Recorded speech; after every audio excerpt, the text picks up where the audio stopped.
버스에 지금 막 타고 있습니다. 네, 후보님 어서 오십시오. 어서 오십시오. 네. 자, 네. 반갑습니다. 긴장됩니다. 네. 안에서 이렇게. 편안하게 하셔도 좋습니다. 이게 네. 우리 총선 버스입니다. 총선 버스이시군요. 네, 저희가 지금 네. 전국을 이렇게 돌고 있습니다. 어떻습니까, 네. 버스? 제가 너무 멋져요. 그래요? 참 감각적이다라는 생각이 듭니다. 네네네. 그리고 상당히 긴장도 되네요. 무슨 긴장되시고요. 질문 나올지 질문도 전혀 사실은 안 알려주셨잖아요. 네, 그렇습니다. 네. 자, 이 서구갑인데요. 서구갑과는 어떤 인연이 있습니까? 저는 서구에서 사실은 네. 한 40년 가까이 서울을 서구에서 살았어요. 네. 예, 그러니까 뭐 네. 대학 다니기 위해서 서울에 잠깐 갔고 네. 또 뭐 유학 갔다 오고 이런 시간 네. 제하고는 거의 뭐 서구에 있으면 어떻게 하다 보니까 살았네요. 네. 예. 자, 그런데 이제 아까 우리가 그 송갑석 후보, 예. 그 다음에 조영태 후보, 또 이제 인터뷰 하셨어요? 인터뷰를 이미 했습니다만, 네. 이쪽은 이제 유독 무소속 후보들이 많이 나온 것 같습니다. 네, 그렇습니다. 그러니까 민주통합당에서 여성 전략 공천에 대해서 이제 반발하는 그런 움직임도 이제 함께 있는 것 같은데요. 이런 현상에 대해서는 어떻게 지금? 근데요, 먼저 해명드릴 게 네네. 정확하게 말하면 여성 전략 공천은 아닙니다. 그렇습니까? 여성 후보 2명을 경선을 붙이겠다라고 하는 구도였죠. 그렇죠. 그래서 네. 사실은 공심위에서 그 순번을 뽑아서 네. 1, 2위 후보를 경선에 붙이게 된 겁니다. 그래서 저는 경선을 거치고 싶었고 또 그 경선 과정에 충실히 따랐어요. 그랬는데 네. 결국은 컷오프된 그 상대 중에서 한쪽 후보에서 네. 결국은 사퇴를 해버린 거죠. 그렇기 때문에 처음부터 여성 전략 공천이었던 것은 아닙니다. 네. 사퇴를 했기 때문에 네. 제가 혼자 남아서 네. 단수 후보로 결국 된 거죠. 네. 예, 그렇습니다. 어쨌든 지금 광주에서 유일한 여성 후보이지요? 광주 전남에서 네. 11개 전남까지를 포함해서. 네, 우리 광주 전남 한 그렇습니까? 뿌리니까요. 네. 네. 자, 그렇다면은 이제 여성의 정치 참여가 높아져야 된다. 이렇게 늘 우리가 얘기를 해왔습니다만. 네. 왜 아직까지도 우리나라는 내가 나서겠다 이런 여성들이 적거나 아니면은 이렇게 결과적으로 봤을 때 여성 후보가 왜 적을까요? 왜 그렇다고 보십니까? 저도 사실 이제 이론적으로만 알았는데요. 네. 지금 제가 현장에 나와서 여러 가지를 배웁니다. 현장에 나와서 느끼는 게, 네. 정말 여성이 감당하기 쉽지 않은 일이구나 하는 걸 느낍니다. 네. 왜냐하면 네. 정치라고 하는 것이 소위 네. 조직이 있어야 되고, 또 그 선거비가 굉장히 많이 과거보다 투명해졌지만, 네. 선거 비용이라고 하는 문제도 있고요. 네. 또 정치라고 하는 것이 현실적으로 보니까 일종의 세과시 같은 게 있어요. 으쌰으쌰 이렇게 세를 과시해야 되고 네. 뭐 이런 또 우리 사회가 굉장히 연구주의 사회예요. 네. 그래서 학연이다, 혈연이다, 뭐 지연이다 이게 굉장히 많이 작용을 하더라고요. 네, 네, 네. 그래서 여성들의 그동안의 그 우리 생활이나 삶이라고 하는 것이 그런 연구주의에 상당히 취약할 수밖에 없는 구조죠. 네. 그리고 이제 선거도 치르면서 보니까 이런 네. 선거를 소위 많이 뛰어본 분들 이게 이제 굉장히 또 도움이 필요해요. 네, 네. 그런데 그 선거를 뛰어본 분들이라고 하는 게 소위 전부 다 남성분들이십니다. 네. 그래서 그 남성분들과 함께 그들의 지지를 이끌어내고 뭐 한다라고 하는 게 결코 그 쉽지 않은 일이라는 걸 느낍니다. 네, 좋습니다. 자, 그렇다면은 이제 정치 신인이시잖아요. 네, 그렇습니다. 이번에 처음 도전하는 건데, 그래서 박혜자는 누구인가? 이거를 설명한다면 어떻게 설명하겠습니까? 네. 네, 박혜자는 정치 신인이고요. 네. 박혜자는 또 그간에 20여 년 동안 사실은 지역 대학에서 네. 학생들을 가르쳐 왔습니다. 네. 그리고 또 4년 동안 복지행정 실무를 정말 그 체험했던 그런 그 경험이 있고요. 네, 네, 네. 또 저도 역시 그 언론 활동을 많이 했습니다. 그래서 모 방송국에서 1년 가까이 네. 그 시사 프로그램 진행을 맡은 적이 있고요. 네. 또 뭐 각종의 그 뭐 학회 토론회 이런 데서 저 유명한 저도 토론 네. 원사였습니다. 네, 네. 그런 활동했고요. 네. 그리고 뭐 제가 그 개인적으로 그 올 12월에 대선이 있기 때문에 네. 여성과 참여라는 조직을 작년에 아하. 해서 회원들을 한 800명 정도 확보를 했습니다. 그래서 여성들의 목소리를 좀 담아내야 되겠다라는 생각을 해왔었죠. 네, 네. 자, 그런데 이제 만약에 그 박혜자 후보가 국회에 간다면 네. 어떤 일을 주로 해보고 싶습니까? 네, 제가 그 해보고 싶은 일이 꼭 몇 네. 가지가 있습니다. 네. 참 제가 그 복지 그 실무를 현장에서 체험하면서 느꼈던 것이 네. 우리나라 복지 예산이 36조 원입니다. 그런데 정말 우리 국민들이 이 36조 원, 우리 전체 국가 예산의 거의 3분의 1에 가까운 예산인데 네. 이걸 정말 실감하고 계실까? 어떠세요? 사회자분 실감하십니까? 못하죠. 잘. 보통 중산층들은 복지를 실감을 못 하십니다. 네. 그런데 네. 보편적인 복지가 우리 민주통합당의 당론입니다. 네. 정말 이렇게 큰 예산이 집행이 되는데 우리 국민들은 정작 그 정책의 그 수혜를 느끼지 못한다면 이건 대단히 그 문제가 있는 겁니다. 네. 그래서 제가 현장에서 느꼈던 것이 그 정책의 상당 부분이 현장과 괴리되어 있다라는 걸 느꼈습니다. 네. 그래서 제가 현장을 하면서 정말 어려운 분들과 함께 생활하면서 참 제가 이게 문제가 있다. 정말 막상 가야 될 때는 예산이 안 네, 가고 네. 정말 안 가야 될 때 가는 이런 걸 느꼈고 그래서 그런 그 현장의 체감도를 높이는 그 정책이 필요하다 그런 생각을 네, 합니다. 네. 네. 자, 그게 지금, 이제 제가 네. 고치고 싶은 첫 번째죠. 네.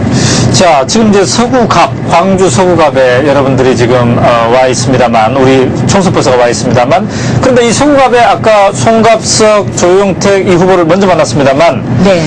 조용택 후보는 또 현역이지 않았습니까? 네. 그래서 상당히 만만치 않을 걸로 이렇게 보여주는데, 네, 그렇죠. 현재 박혜자 후보가 분석하는 네. 이 판세는 어떻습니까? 저는 다른 생각을 사실 해본 적이 없습니다. 네. 저는 반드시 제가 이긴다라고 네. 생각을 합니다. 네, 그리고 네. 또, 사실은 질 수 없는 선거입니다. 왜냐하면 제가 굉장한 빚을 지고 있습니다. 제가 만약에 저희가 16대 때 여성 공천이 있었고요. 네. 지금 이번에 19대, 8년 만에 받은 거죠. 네. 그리고 19개 지역구 중에서 유일합니다. 그렇다면 제가 만약 이 정치 유리벽을 우리 지역에서 뚫지 못한다면 사실은 정치를 꿈꾸는 우리 많은 후배들이 네. 굉장히 불이익을 받을 수밖에 없어요. 네. 광주에 여성 전략공천 줬는데도 안 되더라. 아까 전략공천이라고 말씀을 하셨기 때문에 그 표현이라고 한다면 여성의 공천을 받아도 이거 어렵더라? 이렇게 된다면 어떤 정당도 여성에게 기회를 주지 않을 가능성이 높아지죠.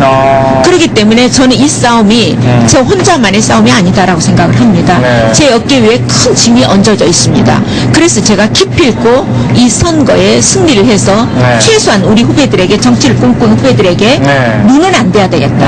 그런 생각을 자, 하고 그러면 있습니다. 이제 선거 전략을 이제 본격적으로 가져가고 있으실 텐데, 네.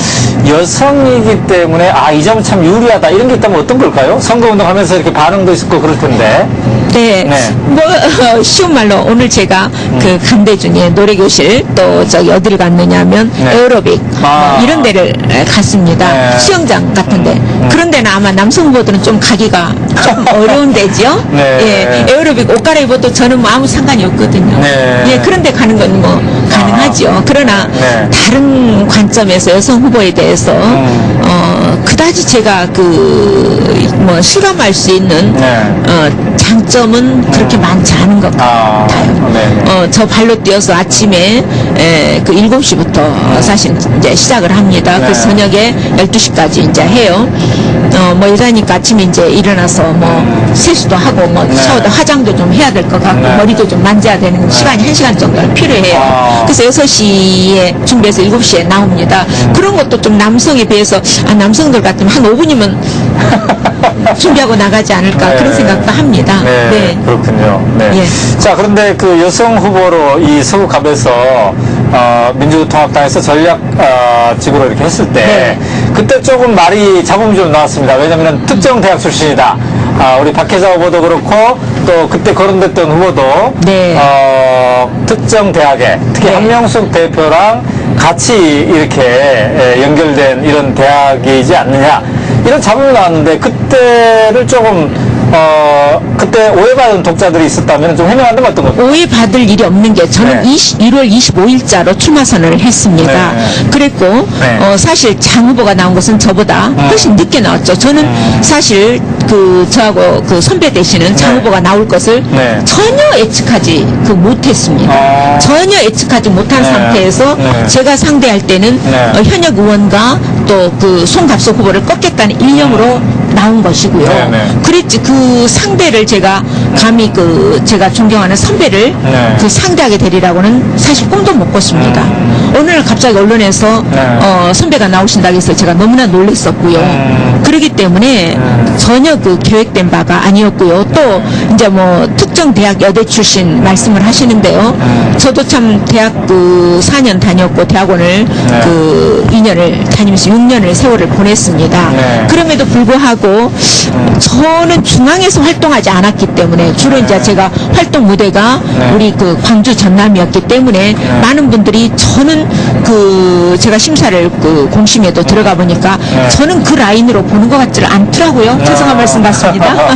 네, 예, 그래요. 저는 그렇게 보는 것 같지 않았어요. 왜냐하면 중앙 무대에서 활동한 특정 대학이겠죠. 그런데 요즘 세상이 어떻습니까? 우리 이제 민주화 이후의 과제는 지방 분권 아닙니까? 그런데 지방 분권이라고 하는 게 말하자면 서울에 있는 뭐 산업이나 서울에 있는 공공기관을 지역으로 옮겨놓는다고 해서 지방 분권이 되는 게 아니고요. 네. 사실은 지방 분권은 지역에게 인재들이 클 수 있는 기회를 주는 게 사실은 저는 지방 분권에 더 큰 의미가 있다라고 봅니다. 근데 지역 인재, 지역에서 활동한 여성들에게도 기회를 주는 것, 이거야말로 우리 지방 분권의 진정한 그 의미다 이렇게 생각을 합니다. 자, 이제 인터뷰를 거의 마무리해야 될 시간이 됐는데요. 네. 저희가 내려와서 보니까 어떤 민주당에 대한 그 비판, 이런 네. 것들이 상당히 많이 있는 것 같습니다. 네, 그동안 있습니다. 해놓은 게 뭐냐, 뭐 많이 지진했지만, 이런 게 좀 부담감이 될 듯한데, 나는 앞으로 민주당으로서 이렇게 당선이 되면 나는 절대 그런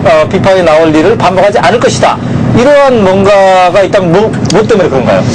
이제 결국 그 정치라고 하는 게 뭐냐라는 걸 저는 생각을 해보면 결국 정치는 그 소통인 것 같아요. 그래서 유권자들과 소통하는 것이고 그것을 정책을 통해서 또 소통을 하는 것입니다. 네. 그래서 정책이라는 것을 통해서 유권자들의 목소리를 정책 속에 담아내고 또 중앙이나 어떤 그 예산처의 이러한 그 기능들을 또 정책 속에 같이 실어서 조화를 이루는 것이죠. 그렇기 때문에 결국은 제가 네. 지금의 그 민주당에 대한 비판이나 이러한 것을 겸허하게 받아들이면서도 앞으로 우리 그 민주통합당 그리고 저 박혜자는 충분히 지역민들과의 소통을 통해서 정책을 만들고 또 제가 활동 범위도 그러한 지역민들과의 그 귀를 열어놓은 열린 마음으로 하는 것이 가장 중요하지 않을까 그런 생각을 합니다. 네.